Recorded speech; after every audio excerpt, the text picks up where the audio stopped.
Hi friends, welcome to Sampath TV YouTube channel. ಇವತ್ತು ನಾನು police ಧ್ವಜ ದಿನ ಬಗ್ಗೆ ತಿಳಿಸ್ಕೊಡ್ತಾ ಇದ್ದೀನಿ. ಪೊಲೀಸ್ ಫ್ಲಾಗ್ ಡೇ ಅಂತ ಕರೀತಾರೆ. ಕರ್ನಾಟಕದಲ್ಲಿ ಪ್ರತಿ ವರ್ಷ ಏಪ್ರಿಲ್ 2ರಂದು ಪೊಲೀಸ್ ಧ್ವಜ ದಿನವನ್ನು ಅತ್ಯಂತ ಸಡಗರದಿಂದ ಆಚರಿಸಲಾಗುತ್ತದೆ. ಪೊಲೀಸರ ನಿಸ್ವಾರ್ಥ ಸೇವೆ ಮತ್ತು ಶಿಸ್ತನ್ನು ಗೌರವಿಸುವ ಸಲುವಾಗಿ ಈ ದಿನವನ್ನು ಮೀಸಲಿಡಲಾಗಿದೆ. ಈ ದಿನ ಕುರಿತಾದ ಸಮಗ್ರ ಮಾಹಿತಿ ಏನೆಂದರೆ, 1. ಏಪ್ರಿಲ್ 2ರಂದೇ ಏಕೆ ಆಚರಣೆ ಮಾಡಬೇಕು ಎನ್ನುವುದು.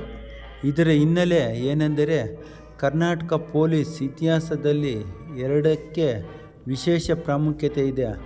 1963 ಏಪ್ರಿಲ್ 2ರಂದು ಮೈಸೂರು ರಾಜ್ಯ ಪೊಲೀಸ್ ಕಾಯ್ದೆ, ಈಗಿನ ಕರ್ನಾಟಕ ಪೊಲೀಸ್ ಕಾಯ್ದೆ ಜಾರಿಗೆ ಬಂದಿತು.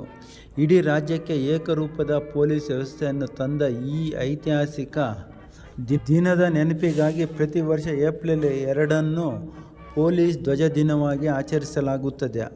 ಆಚರಣೆಯ ಉದ್ದೇಶ ಏನೆಂದರೆ, ಗೌರವ ಸಲ್ಲಿಕೆ ಮೊದಲನೆಯದಾಗಿ, ಸಮಾಜದ ಶಾಂತಿ ಮತ್ತು ಸುರಕ್ಷತೆಗಾಗಿ ಹಗಲಿರುಳು ಶ್ರಮಿಸುವ ಪೊಲೀಸ್ ಸಿಬ್ಬಂದಿಯ ಸೇವೆಯನ್ನು ಸ್ಮರಿಸುವುದು. 2ನೇದು, ಕಲ್ಯಾಣ ನಿಧಿ ಸಂಗ್ರಹ, ನಿವೃತ್ತ ಪೊಲೀಸ್ ಅಧಿಕಾರಿಗಳು ಮತ್ತು ಸಿಬ್ಬಂದಿಯ ಕ್ಷೇಮಾಭಿವೃದ್ಧಿಗಾಗಿ ಪೊಲೀಸ್ ಕಲ್ಯಾಣ ನಿಧಿಯನ್ನು ಸಂಗ್ರಹಿಸುವುದು ಈ ದಿನದ ಮುಖ್ಯ ಗುರಿ. ಜನಸ್ನೇಹಿ ಪೊಲೀಸ್, ಸಾರ್ವಜನಿಕರು ಮತ್ತು ಪೊಲೀಸರ ನಡುವೆ ಉತ್ತಮ ಬಾಂಧವ್ಯ ಬೆಳೆಸುವುದು.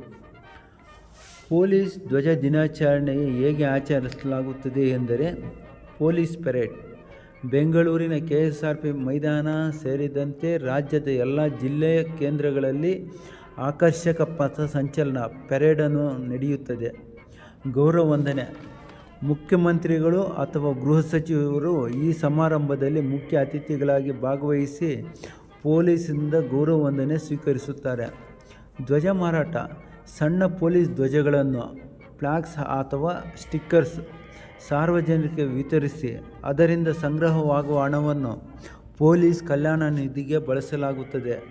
ಸನ್ಮಾನ, ಸೇವೆಯಲ್ಲಿ ವಿಶಿಷ್ಟ ಸಾಧನೆ ಮಾಡಿದ ಅಧಿಕಾರಿಗಳಿಗೆ ಮತ್ತು ಸಿಬ್ಬಂದಿಗಳಿಗೆ ಈ ಸಂದರ್ಭದಲ್ಲಿ ಪದಕ ಹಾಗೂ ಪ್ರಶಸ್ತಿಗಳನ್ನು ನೀಡಿ ಗೌರವಿಸಲಾಗುತ್ತದೆ.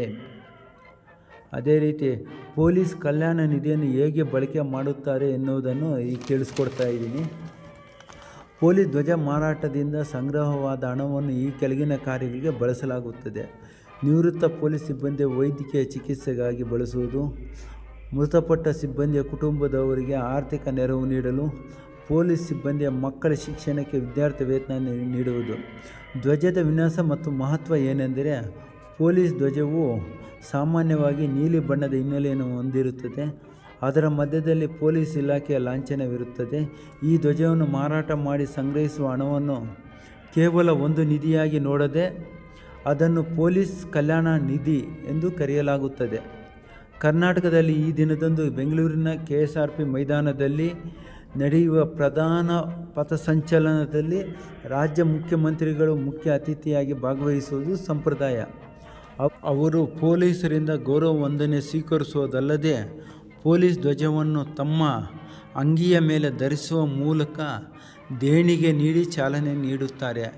ಈ ಕಾರ್ಯಕ್ರಮದಲ್ಲಿ ಸಾರ್ವಜನಿಕರು ಹೇಗೆ ಭಾಗಿಯಾಗಬೇಕೆನ್ನುವುದು ಎಂದರೆ, ಧ್ವಜ ಖರೀದಿ, ಶಾಲೆಗಳು, ಕಾಲೇಜುಗಳು ಮತ್ತು ಸಾರ್ವಜನಿಕ ಸ್ಥಳಗಳಲ್ಲಿ ಪೊಲೀಸ್ ಧ್ವಜದ ಸ್ಟಿಕ್ಕರ್ಗಳನ್ನು ವಿತರಿಸಲಾಗುತ್ತದೆ.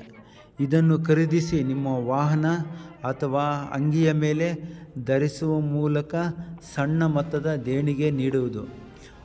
ಅದೇ ರೀತಿ ಗೌರವ ಸೂಚಿಸುವುದು, ಸಾಮಾಜಿಕ ಜಾಲತಾಣಗಳಲ್ಲಿ ಪೊಲೀಸರ ಸೇವೆಯನ್ನು ಶ್ಲಾಘಿಸುವ ಮೂಲಕ ಅಥವಾ ಕರ್ತವ್ಯದಲ್ಲಿರುವ ಪೊಲೀಸರಿಗೆ ಶುಭ ಕೋರುವ ಮೂಲಕ ಅವರ ನೈತಿಕ ಸ್ಥೈರ್ಯವನ್ನು ಹೆಚ್ಚಿಸಬಹುದು. ಕೊನೆಯದಾಗಿ ಒಂದು ಮಾತನ್ನು ಹೇಳಲು ಇಚ್ಛಿಸುತ್ತೇನೆ.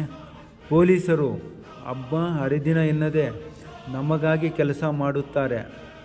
ಈ ಧ್ವಜ ದಿನದಂದು ನಾವು ಸಣ್ಣ ದೇಣಿಗೆ ನೀಡುವ ಮೂಲಕ ಅಥವಾ ಅವರಿಗೆ ಶುಭ ಹಾರೈಸುವ ಮೂಲಕ ಅವರ ಸೇವೆಗೆ ಗೌರವ ಸಲ್ಲಿಸಬಹುದು. ಸಾರ್ವಜನಿಕರ ರಕ್ಷಣೆಗಾಗಿ ಶ್ರಮಿಸುವ ಕರ್ನಾಟಕ ಪೊಲೀಸ್ ಪಡೆಗೆ ಧ್ವಜ ದಿನದ ಶುಭಾಶಯಗಳನ್ನು ಎಲ್ಲ ಸಾರ್ವಜನಿಕರು ತಿಳಿಸಿ ಪೊಲೀಸರ ಆತ್ಮಸ್ಥೈರ್ಯ ಮತ್ತು ಧೈರ್ಯವನ್ನು ಹೆಚ್ಚಿಸಲು ನಿಮ್ಮ ಸಹಕಾರ ಬಹಳ ಮುಖ್ಯವಾಗಿ ಇರುತ್ತೆ ಅನ್ನೋ ಮಾತನ್ನು ಈ ಸಂದರ್ಭದಲ್ಲಿ ಎಲ್ಲ ಸಾರ್ವಜನಿಕರಿಗೆ ತಿಳಿಸ್ಕೊಡ್ತಾ ಇದ್ದೀನಿ. ಪೊಲೀಸ್ ಇಲಾಖೆಯಲ್ಲೂ ಸಹ ಕೆಟ್ಟದ್ದು ಅನ್ನೋದು ಇದೆ, ಆದರೆ ಎಲ್ಲ ಕೆಟ್ಟದ್ದು ಅನ್ನೋದೇ ಇದ್ದರೆ ಈ ಸಮಾಜ ಈ ರೀತಿ ಇರಲ್ಲ. ಅದರಲ್ಲೂ ಒಳ್ಳೆಯದು ಅನ್ನೋದು ಇರೋದ್ರಿಂದನೇ ನಾವು ಯಾವುದೇ ಕಷ್ಟ ಅಂದಿರ, ಹಬ್ಬ ಹರಿದಿನ ಅಂದಿರ ನಾವು ನಮ್ಮ ಕರ್ತವ್ಯನ ನಿರ್ವಹಣೆ ಮಾಡುತ್ತೇವೆ. ಇದನ್ನೆಲ್ಲ ಗಮನದಲ್ಲಿಟ್ಕೊಂಡು ಈ ಪೊಲೀಸರು ಅಂಥವರು ಇಂಥವ್ರು ಅನ್ನೋ ಭಾವನೆ ಬಿಟ್ಟು ಅವರು ಗೌರವ ನೀಡಿ ಎಂದು ಕೇಳಿಕೊಳ್ಳುತ್ತಾ ಎಲ್ಲರಿಗೂ ಧ್ವಜ ದಿನದ ನಮ್ಮ ಪೊಲೀಸ್ ಸಿಬ್ಬಂದಿಗಳಿಗೆ, ಅಧಿಕಾರಿಗಳಿಗೆ ಧ್ವಜ ದಿನದ ಶುಭಾಶಯಗಳನ್ನು ತಿಳಿಸ್ತಾ ಇದ್ದೀನಿ. ಜೈ ಹಿಂದ್, ಜೈ ಕರ್ನಾಟಕ ಮಾತೆ, ಜೈ ಕರ್ನಾಟಕ ಪೊಲೀಸ್. ಈ ವಿಡಿಯೋವನ್ನು ಕೊನೆಯವರೆಗೂ ನೋಡಿ ಪ್ರೋತ್ಸಾಹ ನೀಡಿ. ಜೈ ಜೈ ಕರ್ನಾಟಕ ಪೊಲೀಸ್. ವಂದನೆಗಳು ಸ್ನೇಹಿತರೆ, ನಮಸ್ಕಾರಗಳು.